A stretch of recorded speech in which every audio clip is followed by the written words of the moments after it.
But also, I'd say certainly the ex-gay movement's worst nightmare. Thank you.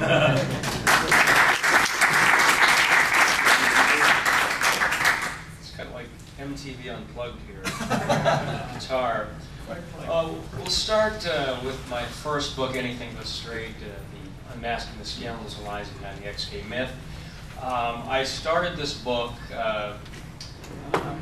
it was sitting at home one night, and I had, first night I ever worked on this book, and I had chapter 2, chapter 3, and I couldn't figure out what chapter 1 was going to be. And then the phone rang. It was my colleague, Daryl Hershaft from the Human Rights Campaign. He said, "Wayne, get down to the bar, Mr. Pease, right now." And I said, "But I can't, I don't want to go out tonight, I want to figure out what chapter 1's going to be." And Daryl said, "Chapter 1's at the bar and he's hitting on me." And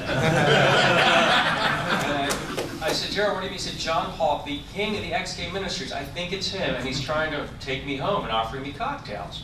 So I got dressed and ran down to the bar as fast as I could, and this is what occurred on that evening. Mr. Pease was the oldest standing gay bar in Washington, having been around since the mid-70s.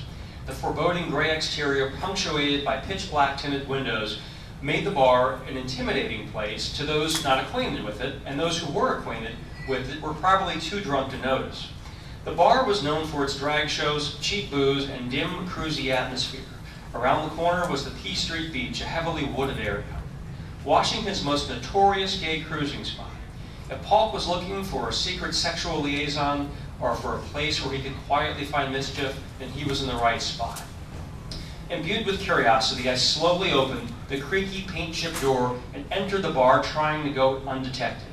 Within 5 feet of the entrance, I saw a man from the back who resembled John Pollock. The gentleman, whoever he was, seemed to be having a gay old time, laughing it up with several inebriated patrons while expertly nursing his half-empty cocktail. A tall, scrawny, prune-faced drag queen with a Camel cigarette dangling out of an empty slot in her mouth where a tooth used to be sashayed right in front of John Polk, and he certainly looked comfortable in his surroundings. With my head down, I stealthily angled my way to get a clear frontal view of the man, positioning myself where I could positively identify him.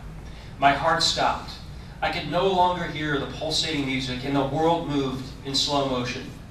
There he stood, his carefully crafted 15-year lie about to be uncovered. Well, he ended up getting suspended from Access International and Focus on the Family, where he started their Love One Out program. And interestingly, I called him the next day and I asked him, "John, what were you doing in this bar?" And he said he thought it was a straight bar. And I said, "Well, what do you mean?" He said, "Well, there were men and women there." I said, "John, you used to be a drag queen. You know there was drag night." He goes, "No, I had no idea." And I just said, "John, did you think Cher and Madonna were in the same bar?" Not even Jerry Falwell believed that one.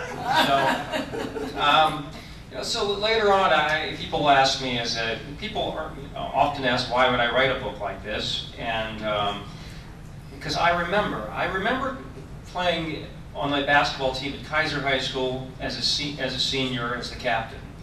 And we played our rival, the Punahou Buff and Blue.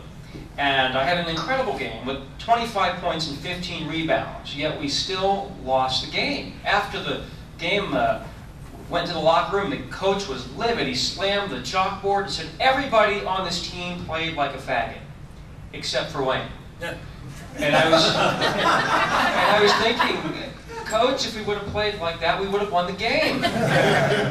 Not long after that, I came out to my parents, and I said, "Mom, sit down, I have something important to tell you." And my mom and dad knew something was wrong. And they said, "Did you get your girlfriend pregnant?" And I was thinking, you're going to wish that in about 5 seconds. So I said, "Mom, Dad, I'm gay." My mom went, "No." And my dad said, "You still like sports, don't you?" And I knew it was going to be a difficult transition from there on until my parents discovered an ex-gay tape. It was half subliminal, half self-hypnotic, kind of like an anti-gay Enya that told me I really like breasts. And I listened to it for about 5 minutes and thought, it's working. And then I picked up a copy of International Mail and said, well, maybe not. So it's an expose on the so-called Gay to Straight ministries, and if you have any questions about it, and also my website, I also run an organization that counters it called truthwinsout.org, so you can go and visit the website.